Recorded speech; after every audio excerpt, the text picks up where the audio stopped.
Graça e paz, Lídias. Estamos aqui hoje para a nossa lição de número 4. Vamos orar? Senhor, nós te louvamos por tudo quanto o Senhor tem dado às nossas vidas, pelo esse momento que o Senhor preparou para nós possamos aprender da Tua Palavra. Espírito Santo, vem interpretar ao nosso coração aquilo que o Senhor quer nos ensinar.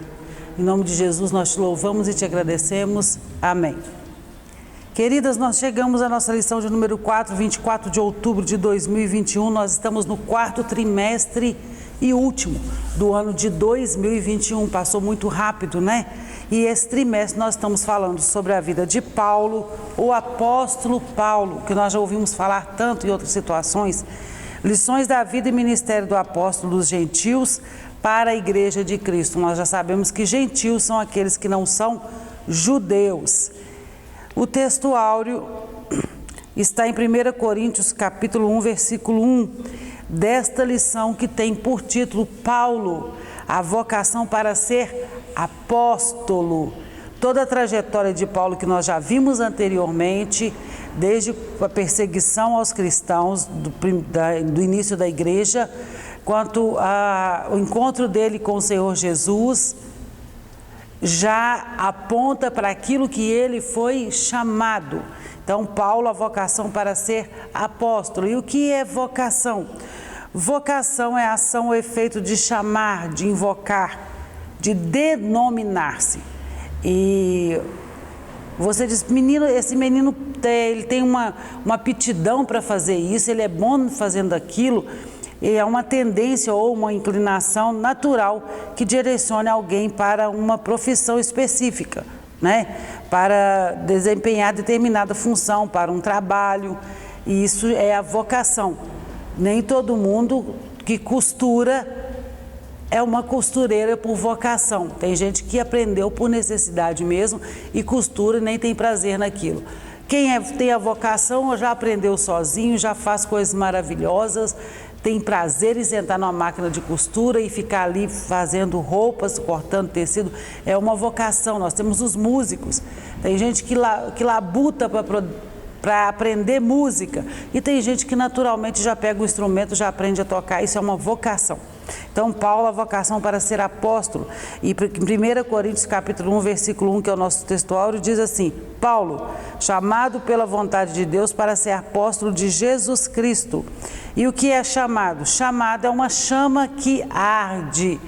No nosso caso, especificamente dentro do critério ministerial, dentro do critério da vocação para fazer a obra do Senhor, é uma chama que arde em nosso coração por algo, para fazer algo. A verdade prática diz: Deus chama pessoas para realizar grandes feitos no reino divino. Talvez quando nós estávamos lá fora, que nós não servíamos ao Senhor ainda, ou ainda dentro da igreja, mas crescendo, nós não tínhamos noção daquilo para que o Senhor nos havia chamado. Porque o Senhor não chamou ninguém para ficar sentado, paradinho, sem fazer nada. Deus nos chamou para trabalhar na sua obra e nos capacitou para fazermos a obra com excelência. Todo mundo faz a mesma coisa? Não, porque o próprio Paulo, em Coríntios, fala que nós somos membros de um corpo, mas que não tem a cabeça ser mais importante, o braço ser importante, a perna ou o pé ser mais importante. Todos funcionam em conjunto e todos são necessários. Então, todos nós fomos chamados para fazer algo na obra do Senhor. Nossa leitura bíblica em classe está em Atos capítulo 9, versículo 15 e 22 e Gálatas 11 ao 18. Eu vou ler o texto de Gálatas 11, primeiro, do versículo 11 ao 18, e eu peço, por favor, que vocês façam a leitura de Atos 9, tá, irmãs? Para que você possa entender exatamente o que aconteceu com Paulo após a conversão dele. Gálatas capítulo 1, versículo 11 ao 18, Paulo diz assim: Mas faço-vos saber, irmãos, que o evangelho que por mim foi anunciado não é segundo dos homens, porque não recebi de homem algum, mas pela revelação de Jesus Cristo. Porque já ouviste qual foi antigamente a minha conduta no judaísmo, como sobremaneira persegui a igreja de Deus e assolava. E na minha nação excedia em judaísmo a muitos da minha idade, sendo extremamente zeloso das tradições dos meus pais. Mas, Quando aprouve a Deus que desde o ventre da minha mãe me separou e me chamou pela sua graça, revelar seu Filho em mim, para que eu pregasse entre os gentios, não consultei carne nem sangue, nem tornei a Jerusalém a ter com os que já antes de mim eram apóstolos, mas parti para a Arábia e voltei outra vez a Damasco. Depois, passado 3 anos, fui a Jerusalém para ver a Pedro e fiquei com ele 15 dias. Então, Paulo fazendo um relato aqui do que aconteceu, de como foi o chamado dele, de que, inclusive, após a conversão dele, ele não voltou para Jerusalém para estar com os apóstolos de Jesus, os 12, lembra? Nós já estudamos sobre o ministério de apóstolo e já estudamos porque Paulo foi chamado de apóstolo, porque ele não andou com Jesus, como os 12, mas ele recebeu uma revelação do próprio Senhor Jesus naquela visão na estrada de Damasco. Então, de lá ele já sai diretamente para o deserto da Arábia para ter uma experiência com Deus. Antes do apóstolo Paulo exercer, irmãs, a sua vocação, ele passou por um aprendizado no deserto. E o deserto lhe ensinou mais sobre Jesus, onde o apóstolo pôde reavaliar-se diante de Deus, mediante suas crenças e convicções. É como se nós tivéssemos, hoje o povo diz assim, eu vou tirar um ano sabático, vou tirar um período de descanso, eu preciso de um tempo para refletir. Então, ele podia agora confrontá-las com revelações da graça de Deus em Cristo, as convicções dele do judaísmo, de dentro daquilo que ele cresceu estudando na Torá, que era a lei. Ele foi para o deserto e passou um período confrontando as convicções com a graça de Deus. E ainda no deserto ele pôde refletir sobre a simplicidade, dominar suas paixões instintivas e por meio da solidão aprender a depender de Deus. E o deserto que Paulo experimentou pôde trazer profundos aprendizados para os nossos próprios desertos. Nós temos 13 cartas no Novo Testamento que foram escritas por Paulo e que nos traz ensinamentos profundos a respeito da vida cristã. E quando experimentamos, quer na vida cotidiana, quer no ministério dado por Deus, essas experiências, elas vão nos falar grandemente. E o que é deserto, Osana? Irmãos, deserto é bênção. Quando esse deserto está na agenda de Deus. Quando nós estamos no propósito do Senhor, quando nós estamos atendendo o chamado, aquilo que o Senhor nos comissionou, a convocação dele para nós fazermos alguma coisa na obra do Senhor. E nós estamos inseridos dentro do propósito dele, nós vamos passar pelo deserto, mas vai ser bênção para a nossa vida.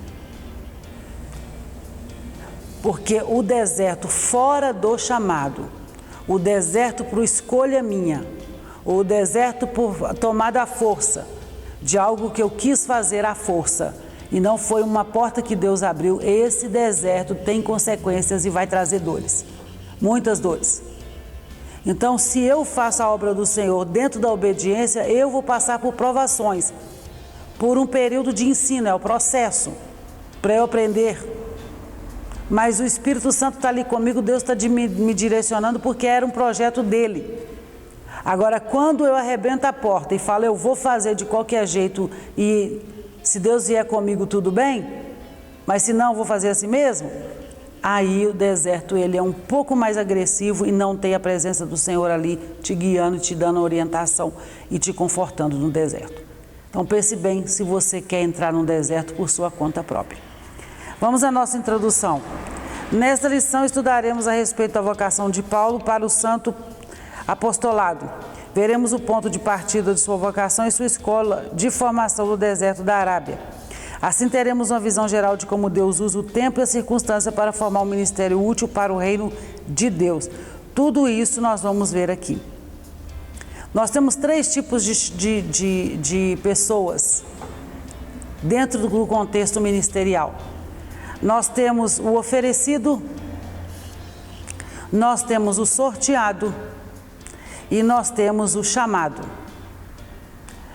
O oferecido, ele se não der da maneira que deve ser, dentro do parâmetro daquilo que o pastor orou, que o líder dele orou e direcionou ele para fazer, ele arrebenta a porta e entra de qualquer jeito. Eu vou ser do ministério de qualquer jeito. Então, de repente ele está numa igreja que ele acha que ele não é visto para fazer o que ele quer fazer, ele fica pulando de igreja em igreja até ele ser chamado para fazer aquilo. Ser consagrado para alguma coisa, porque a pessoa quer o título, ela não quer a obra. Ela não quer a responsabilidade, ela não quer o encargo da obra, porque toda obra vai te trazer um encargo. Vai te dar trabalho. Por isso que chama trabalho. Esse é o oferecido, ele vai de qualquer forma. E tem o sorteado. No caso do sorteado, nós temos em Atos capítulo 1, quando Jesus morre, Judas morre. Jesus morre e ressuscita. Judas, por ter traído Jesus, se lança e morre. Matias é lançado o sorte e Matias é escolhido para ocupar o lugar. Isso foi no capítulo 1. Quando no capítulo 2 o Espírito Santo desce e enche os apóstolos do Espírito Santo, a conduta deles já muda. Eles já vão dizer, nós oramos e o Espírito Santo nos orientou a separarmos estas pessoas para o diaconato. É onde começa a citação lá em Atos. Eles já tomam, a partir da descida do Espírito Santo, eles já começam a orar e pedir ao Espírito Santo que dirija a separação de cada um daqueles que iam fazer parte da obra do Senhor. E nós temos muitos chamados dentro da igreja, que talvez estejam um pouco dispersos e ainda não entendeu que Deus tem um chamado para ele específico para aquela área. Fica talvez até procurando outra coisa para fazer e não parou para prestar atenção naquilo que Deus chamou ele. Então nós vamos entender isso aqui. Primeiro tópico, o ponto de partida para a vocação de Paulo. Diz assim, chamada e presciência divina. A vocação de Paulo foi estabelecida segundo a presciência de Deus. E lá em Timóteo, capítulo 1, versículo 9, olha o que Paulo diz a respeito. Leia comigo, por favor, irmãs. 2 Timóteo,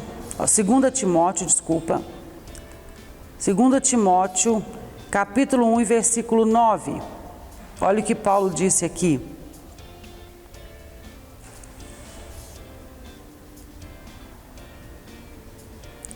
Versículo 9.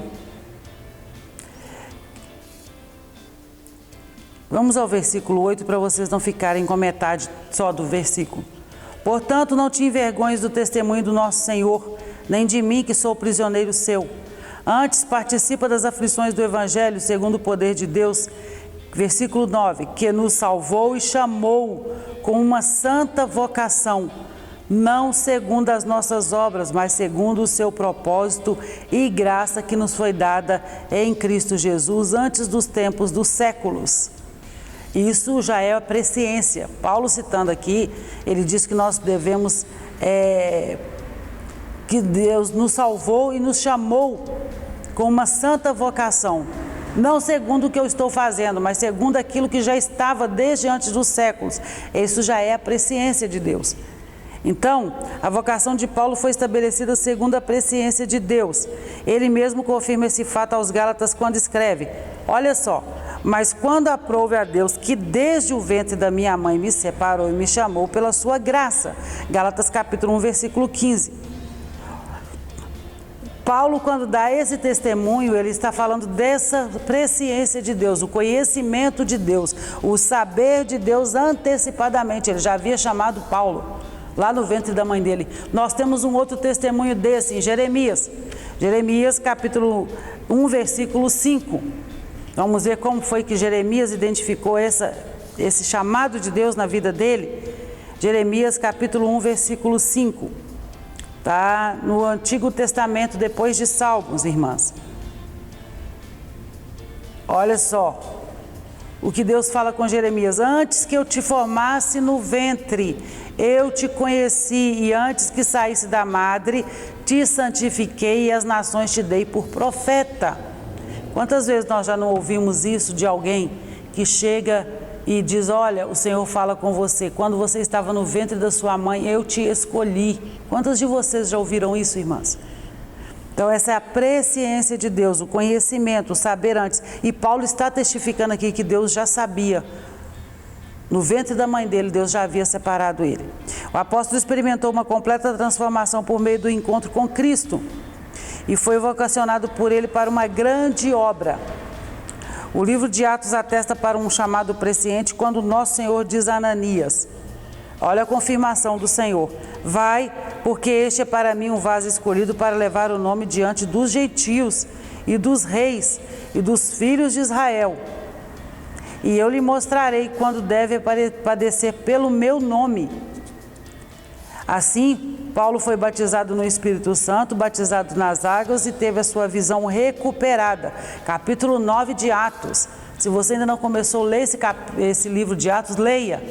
E dê uma atenção especial nessa lição de hoje ao capítulo 9, porque Paulo vai dizendo tudo aquilo que ele entendeu que era o chamado, e a partir do momento que ele entra para o deserto e começa a experiência dele para quebrar tudo que ele sabia e ser confrontado com a graça. Então, ele foi separado, é uma vocação que ele não estava com os 12 apóstolos, mas ele foi separado pelo próprio Jesus quando ele encontra com Jesus e ele tem essa revelação de que ele foi chamado desde o ventre. E Ananias confirma isso, porque Ananias estava com medo de ir até a casa que ele estava, porque sabia quem era Saulo, sabia que a oportunidade que ele tinha de matar, ele matava. Mas Deus fala com Ananias, olha assim, você vai, porque este é para mim um vaso escolhido. Segundo subtópico, um ministério na plenitude do Espírito. Depois de passar pela experiência do novo nascimento, nós sabemos que nós não nascemos de novo, não adianta. Quando Nicodemos encontra com Jesus, Jesus deixa muito claro, e Nicodemos já era velho, era doutor da lei, muito instruído, e Jesus fala com ele, olha, você precisa nascer de novo, Nicodemos. Não é da carne, não é voltar no ventre da sua mãe, você precisa nascer da água e do Espírito. Então, quando Paulo passa por esse novo nascimento, Paulo recebeu a plenitude do Espírito, isto é, ele foi batizado no Espírito Santo no mesmo instante que Ananias ora por ele. Nesse sentido, o livro de Atos revela que o ministério de Paulo, de apóstolo dos gentios, recebeu uma unção especial do Espírito Santo. Ali eu creio que naquele momento, quando ele foi batizado, a unção do Espírito Santo, uma porção dobrada sobre ele. E sem unção, irmãos, não tem como você fazer nada. Não tem boa técnica, não tem boa oratória, não tem uma bela formação acadêmica, teológica ou de qualquer outra área. Se você não tiver unção, você pode ser formado em qualquer lugar, você pode ter técnicas de vocais maravilhosas, ser formado em uma escola de música fantástica, alcançar notas altíssimas, mas se você não tem unção, quando você canta, simplesmente é uma apresentação. É diferente, tem gente que não tem nem leitura, às vezes canta a palavra toda errada, tem uma dicção que não é boa, mas quando ela abre a boca e louva o Senhor, o Espírito Santo enche a casa. Isso chama unção, e unção vem do Senhor, ou você tem ou você não tem. Então nós precisamos buscar a unção do Senhor, que foi o que encheu a vida de Paulo. Foi um ministério marcado por pregação poderosa, curas, sinais, prodígios e maravilhas. Com o que não podemos fazer a obra de Deus, com o ministério do apóstolo, aprendemos que não podemos fazer a obra de Deus sem a atuação do Espírito Santo. Ele é quem confirma a palavra e a obra. Para nós dimensionarmos o que foi essa unção na vida de Paulo e como Deus estava na vida desse homem, que ele escreveu 13 cartas para o Novo Testamento. E todas essas cartas, hoje, quando nós abrimos qualquer uma dessas cartas, nós vemos a revelação do Espírito Santo para a nossa vida cristã, como se Paulo estivesse escrevendo hoje. Mas porque não foi Paulo quem escreveu, e sim o Espírito Santo usando a vida de Paulo. Terceiro subtópico, Deus mudou o nome de Saulo para Paulo. Muita gente tem essa dúvida, muita gente diz assim, mas Deus mudou o nome de Saulo para Paulo. Vamos ver sobre isso, se Deus mudou mesmo o nome de Saulo para Paulo. Na Bíblia vemos ocasiões em que Deus mudou o nome de pessoas, de Abraão para Abrão, de Sarai para Sara, não é? Como Jesus alterou o nome de Simão para Pedro, hoje você não chama mais, será chamado Pedro, e sobre essa pedra edificarei a minha igreja. Vocês podem acompanhar a leitura. Entretanto, isso não se deu com o nome do apóstolo Paulo, não aconteceu assim com Paulo. Não há qualquer menção disso na Bíblia. O que explica a mudança de ênfase do nome de Saulo para Paulo é a origem do apóstolo. O nome Saulo, aportuguesado de Saul, né, remonta sua origem judaica. Já Paulo, aportuguesado de Paulus em latim, lembra que ele era judeu, mas tinha cidadania romana. Sua cidadania romana, com o ministério do apóstolo, buscava alcançar os gentios. O nome Paulo foi naturalmente usado no trabalho missionário e, consequentemente, nas escrituras canônicas. Eu acredito que o entendimento seja: Saulo era o nome dele judeu. E esse nome judeu era uma marca de perseguição contra os cristãos. A partir do momento que ele se rende ao Senhor Jesus e vem para fazer a obra, a opção natural dele é escolher Paulo, porque era um nome romano e que era comum a todos, já que quem dominava naquela época era o Império Romano. Além do que, tirava aquele estigma de Saulo, o perseguidor. Então, Paulo era um nome que naquele momento seria melhor aceito por toda a comunidade, tanto de um lado quanto do outro. Então, ele passa a ser chamado de Paulo. Segundo tópico, uma vocação efetiva pelo Cristo ressurreto. Primeiro subtópico, Saulo viu o esplendor glorioso do Cristo ressurreto. Não foi uma miragem nem uma ilusão de ótica. Tem gente que diz que foi uma nuvem que apareceu, um sol que brilhou, que ele teve viu uma miragem no deserto e caiu. Não foi isso não. Saulo viu realmente o Cristo ressurreto a quem ele perseguia. E a visão é clara. Essa visão gloriosa ofuscou seu orgulho ante as autoridades judaicas e foi definitiva para a vida daquele que mais tarde seria embaixador de Cristo entre os gentios, assim como nós somos. Paulo diz no capítulo 2 Coríntios capítulo 5, 20, que nós somos embaixadores de Cristo. E em 2 Coríntios capítulo 3 ele diz que nós somos a carta que o mundo vai ler. Muita gente não vai abrir uma Bíblia para ler, porque não vai ter interesse de conhecer a palavra na íntegra, mas a minha vida e a sua vai dar testemunho do reino de Deus. Nós já falamos sobre isso. Segundo subtópico, uma vocação inevitável para o apostolado entre os gentios. Deus escolheu Saulo de antemão para fazer conhecer a sua vontade. Qual era a vontade dele para Saulo? Torná-lo um embaixador de Cristo, um pregador do Evangelho. Não por acaso as várias cartas de Paulo às igrejas plantadas por ele eram assim identificados: Paulo, apóstolo de Jesus Cristo, pela vontade de Deus. Foi aqui em 1 Coríntios 1, que nós lemos no texto áudio. E agora eu quero fazer uma pergunta para você, irmã. Você se sente vocacionada por Deus para alguma obra? Você já recebeu uma palavra profética dizendo que o Senhor te chamou para uma obra? Você já sentiu esse chamado no seu coração, essa chama arder no seu coração por a obra? Em algum momento da sua vida, irmã, você ignorou ou tem ignorado esse chamado? Porque às vezes nós sabemos que fomos chamados, tem uma chama que arde no nosso coração a respeito de algo para fazer para a obra do Senhor, mas nós fazemos de conta que não é conosco. Não vou mexer com isso agora não, Deus não tem isso para mim não. Se você entendeu o chamado, se você não está ignorando o chamado, está plantada nele, o que você poderia fazer para aperfeiçoar melhor o seu chamado, na obra de Deus?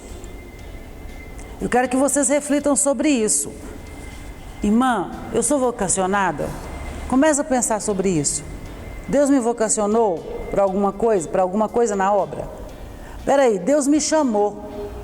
O que eu fiz com esse chamado? Eu dei atenção ou eu desprezei? Mas já que eu estou aqui fazendo a obra, o que eu posso melhorar na obra de Deus para atender esse chamado? Comece a pensar sobre isso, irmãs. Então vamos lá. O apóstolo não foi ordenado em Jerusalém nem por uma comissão de apóstolos formados por Pedro, João e Tiago. Ele diz claramente que ele não voltou lá, em Gálatas.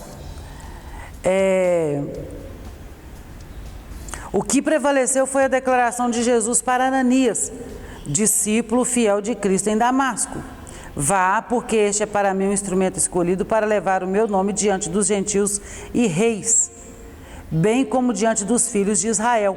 Então, Paulo seria o porta-voz para reis, para os gentios e também para o povo de Israel. Ananias, com a autoridade delegada pelo próprio Senhor Jesus numa visão, foi ao encontro de Saulo na rua chamada Direita e lá chegando impôs as mãos sobre Saulo. E nós temos esse texto aqui na nossa leitura bíblica em classe. Vamos ler rapidinho? Lá na leitura bíblica em classe, no Atos capítulo 9, versículo 17. E Ananias foi e entrou na casa e impondo-lhe as mãos disse: irmão Saulo, o Senhor Jesus que te apareceu no caminho por onde vinhas, me enviou, e para que tornes a ver e sejas cheios do Espírito Santo. E logo lhe caíram dos olhos como umas escamas e recuperou a vista. E levantando-se foi batizado. Olha que coisa gloriosa. Tem gente que acha que para ser batizado com o Espírito Santo tem que ter 10 anos de crente, de cartão de membro. Não, querido. A pessoa pode entrar aqui na igreja e levantar sua mão, reconhecendo Jesus como Salvador e ser batizado no mesmo momento. E diante de Saulo, quando Ananias chega, Ananias já chega dizendo para ele: olha, o Senhor Jesus que te apareceu é o mesmo que falou comigo que você estava aqui, porque ninguém sabia que ele estava lá. Mas me mandou vir aqui. Inclusive Ananias nem queria ir, mas o Senhor fala com Ananias: vai lá, sim senhor, estou mandando. E quando Deus fala conosco para fazer algo, nós precisamos fazer. Terceiro subtópico: a vocação mudou o rumo da vida de Saulo. De perseguidor dos seguidores de Jesus, de personalidade tenaz e obstinada, Deus chamou Saulo e transformou no apóstolo que seria o maior responsável pela expansão da igreja no mundo gentílico. A operação da graça salvadora na vida de Saulo promoveu uma mudança radical em sua vida. Foi Jesus que o confrontou, o surpreendeu e o chamou pelo nome. Cristo ainda chama o ser humano para frutificar no reino de Deus, e é necessário um encontro real com Cristo. Quando isso acontece, ele capacita o ser humano para o seu propósito. Assim aconteceu com Saulo. Nós ficamos muito pensando assim: eu vou na igreja no domingo, vou na igreja na quinta-feira, mas assim, eu não vejo nada de especial que eu possa fazer. Tem. A pergunta que eu fiz para você: você se sente vocacionado? Você se sente vocacionada por Deus para fazer uma obra na igreja? Irmãos, fazer a obra de Deus, ser chamado para fazer a obra de Deus, nem sempre também é entre as quatro paredes. Porque nós ficamos muito focados em fazer a obra entre quatro paredes, enquanto lá fora tem um monte de gente precisando ouvir de Jesus, precisando ser derramado amor na vida dele. Paulo, ele não volta para Jerusalém para sentar com os apóstolos e ficar debatendo o que vai ser o evangelho. De lá mesmo onde ele recebe o batismo com o Espírito Santo e volta a enxergar, ele já sai para o deserto para ter um tempo com Deus. E entender o que foi o chamado dele. O que está nos faltando é entender o chamado, é dobrar o nosso joelho e buscar fazer a obra do Senhor com zelo, entender o que Ele quer. A outra pergunta que eu fiz para você foi: o que você poderia fazer para aperfeiçoar melhor a obra de Deus, daquilo que você foi chamado? Porque a palavra diz em Jeremias 48:10. Nós já estamos aqui no livro de Jeremias. Vamos aqui, Jeremias 48:10. Olha o que a palavra diz a respeito disso. Eu vou só mudar a versão da minha Bíblia aqui, que eu quero a Nova Almeida atualizada, que a versão é mais clara. Maldito aquele que fizer a obra do Senhor relaxadamente. Maldito aquele que retém a sua espada. Maldito aquele que fizer a obra do Senhor relaxadamente.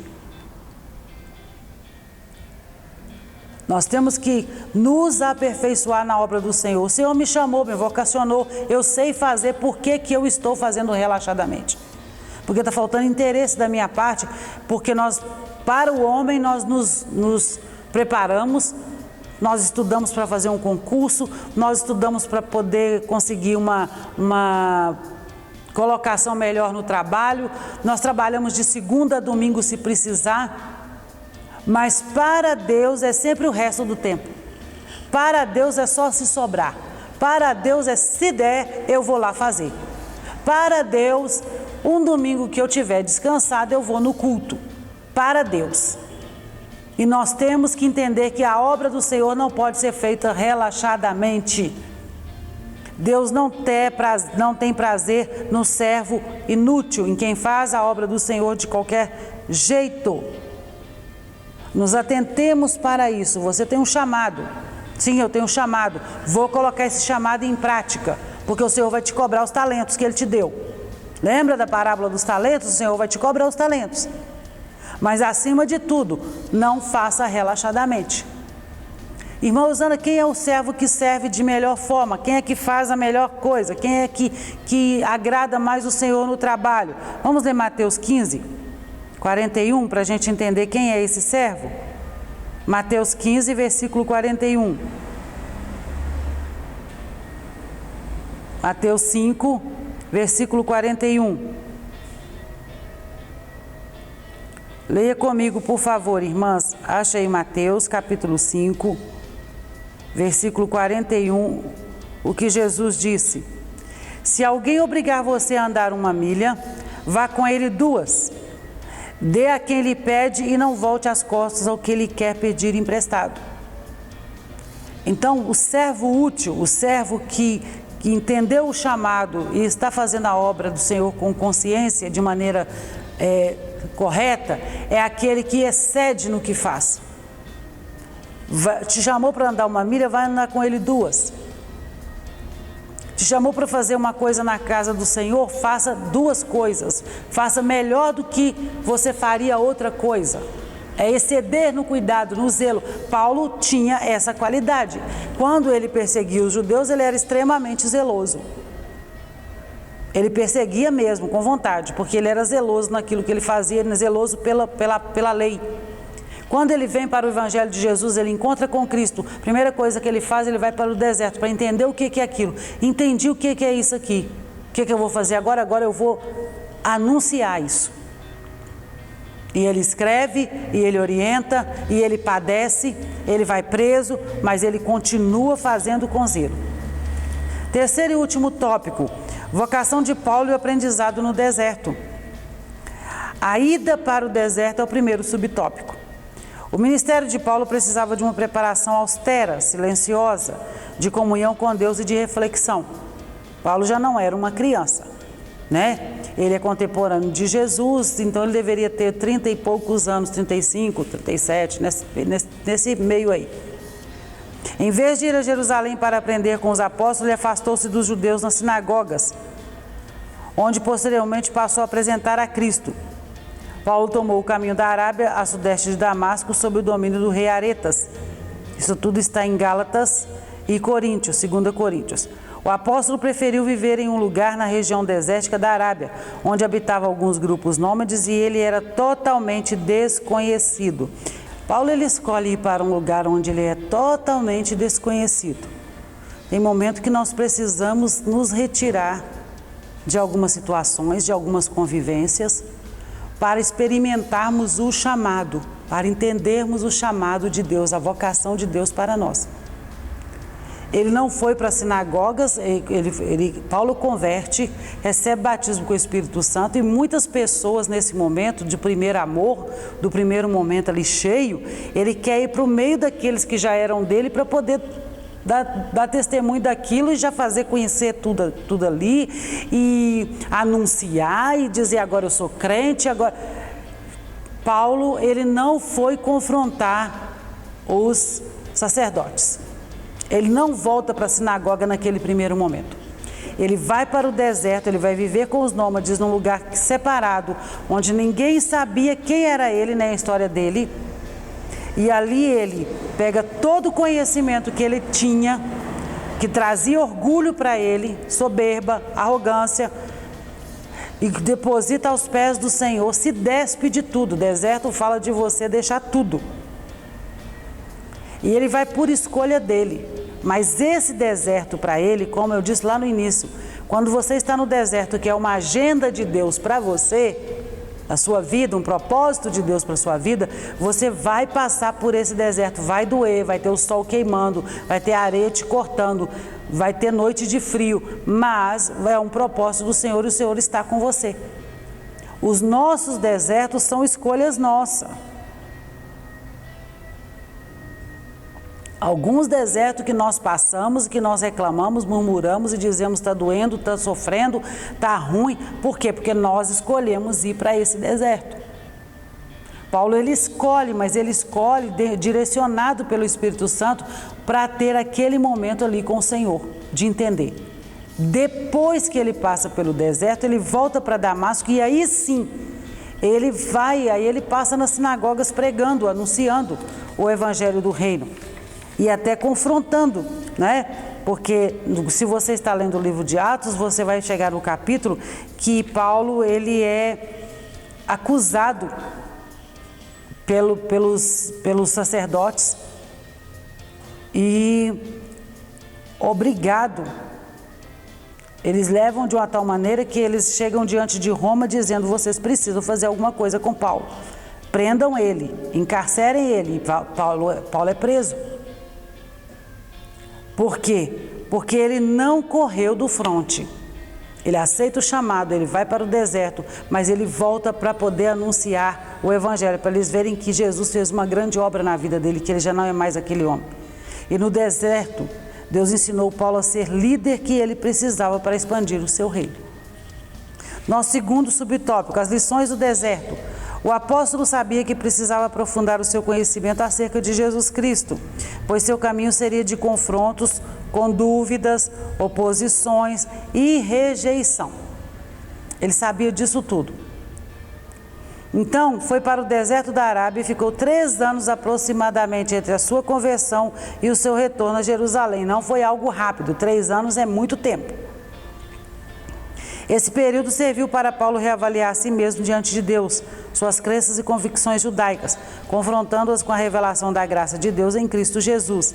Assim, Paulo se preparou para explicar sua vocação aos líderes da igreja em Jerusalém. E olha, irmãs, às vezes nós estamos passando o deserto e nós falamos assim: Senhor, mas está muito longo. Meu Deus, eu não vou sair desse deserto mais não. Parece que isso não vai ter fim nunca. Eu estou aqui, estou passando por esse problema, tenho clamado ao Senhor, estou buscando do Senhor, mas eu não vejo melhor em nada. Que deserto é esse que não acaba? Deus falou comigo que eu estou passando no deserto, mas é um deserto grande demais. Quantos de nós já não falamos isso, irmãs? Vocês já prestaram atenção em quantas vezes que nós já nos deparamos com essa fala? E Paulo, ele vai para o deserto, ele passa 3 anos se preparando, porque ele vai voltar e ele vai diante de homens que são doutores da lei, que conhecem profundamente e sabe que Paulo também tem esse conhecimento. Mas Paulo já não tinha só o conhecimento da lei, Paulo ele tinha o conhecimento da graça. Se você ainda não leu Romanos, leia o livro de Romanos. O livro de Romanos é uma declaração do que é a graça de Deus revelada a Paulo. E em 2 Timóteo capítulo 2, versículo 15, olha o que Paulo descreve para o seu filho na fé, Timóteo. Procure apresentar-se a Deus aprovado, como obreiro que não tem de que se envergonhar, que maneje bem a palavra da verdade. Procure apresentar-se a Deus como obreiro aprovado, de que não tem do que se envergonhar e que maneja bem a palavra da verdade. Paulo ele foi para o deserto com esse intuito. Oséias capítulo 6, Oséias diz assim: olha, conheçamos e prossigamos em conhecer o Senhor. O Senhor me chamou e me vocacionou, sim, mas eu tenho que me preparar todos os dias. Eu tenho que buscar aprendizado todos os dias no Senhor, no Espírito Santo, na formação secular. Porque Ele me vocacionou e Ele me chamou, mas eu preciso fazer com excelência. Então Paulo, ele não confiava mais só naquilo que ele sabia, ele foi buscar do Senhor. E buscar do Senhor, ele foi para o deserto, para ter esse tempo de intimidade com o Senhor e buscar do Senhor. Terceiro e último subtópico, mais lições no deserto. Saulo passou a usar seu nome romano Paulo, com o qual se tornou conhecido em seu ministério. Ao tomar o rumo do deserto para refletir e aprender, o agora Paulo foi despido de toda filosofia, olha aí que importante isso, e religiosidade legalista do judaísmo. Tanto que ele mesmo confronta Pedro quando Pedro está pedindo que o povo faça circuncisão.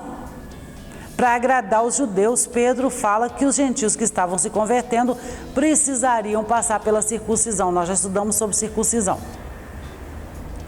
E aí Paulo, ele diz assim, eu chegando lá, confrontei, resisti, em algumas versões, a Pedro cara a cara. E falei com ele, que é isso? Como assim, Pedro? Não. Aqui não é necessário circuncisão dos gentios. Nós já estudamos sobre isso. Então, no deserto, ele aprendeu que a simplicidade era a chave que abria a porta do cristianismo, que era preciso dominar suas paixões, substituindo-as pela alegria da salvação em Cristo. Ele quebra a legalidade, porque ele entende a graça de Deus. Ele também aprendeu que a imensidão do deserto esmaga o poder e a fraqueza do homem. Agora, ele só pode depender de Deus.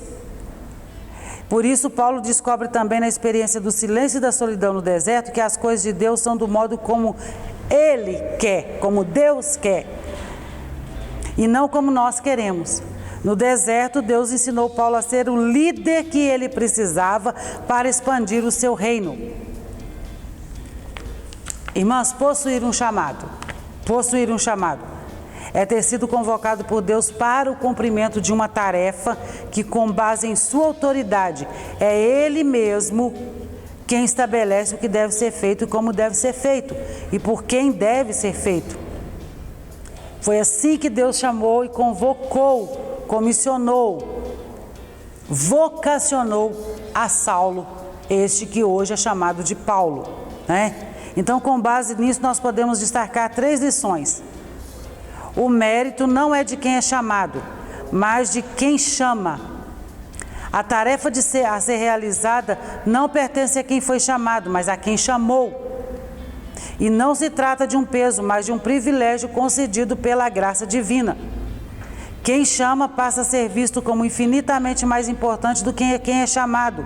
E isso significa dizer as razões, as formas e objetivos devem sempre girar única e exclusivamente em torno da pessoa de Deus, que é o chamador. Então não é o mérito, esse mérito vai ser sempre de quem nos chamou. A responsabilidade é de quem nos chamou. Paulo, ele entendeu isso, ele entendeu que toda a honra e toda a glória, ele escreve assim, porque dele, por ele, para ele são todas as coisas, a ele, portanto, seja a honra e a glória. Paulo entendeu isso. E para encerrar, a vocação de Paulo foi aperfeiçoada no deserto, pelo qual o apóstolo passou durante 3 anos, não se esqueça disso, o tempo do seu deserto. Deus te chamou, te vocacionou, mas tem um tempo de deserto para você entender esse chamado e entender que para ele, por ele são todas as coisas. Nossa conclusão: a grande verdade que aprendemos nessa lição é que Deus não mudou o seu método para vocacionar e chamar a quem Ele quer. Para isso, Ele usa experiência muitas vezes dolorosa no deserto da vida. E é preciso aguçar a nossa sensibilidade espiritual para identificarmos o chamado de Deus para a nossa vida. Sejamos sensíveis ao Espírito Santo. Seja sensível ao chamado. A pergunta que eu fiz para vocês no meio da lição aqui, preste atenção. Você se sente vocacionado por Deus para alguma obra? Você se sente? Faça essa reflexão. Em algum momento da sua vida você ignorou ou tem ignorado esse chamado? Você disse assim, vou deixar isso aqui, não é estudo não. O que você poderia, o que você pode fazer para aperfeiçoar o trabalho, o chamado, aquilo que Deus tem colocado na sua mão para a obra de Deus? Que o Espírito Santo fale profundamente ao seu coração. Vamos orar? Senhor, nós te louvamos e te agradecemos por tudo que tem nos dado, por essa oportunidade rica de aprendermos a tua palavra. Te pedimos, Espírito Santo, que enche os nossos corações e faça transbordar, que nós possamos entender o chamado e não fugirmos dele, mas, sobretudo, atendermos a sua voz. Em nome de Jesus, nós te louvamos e te agradecemos. Amém.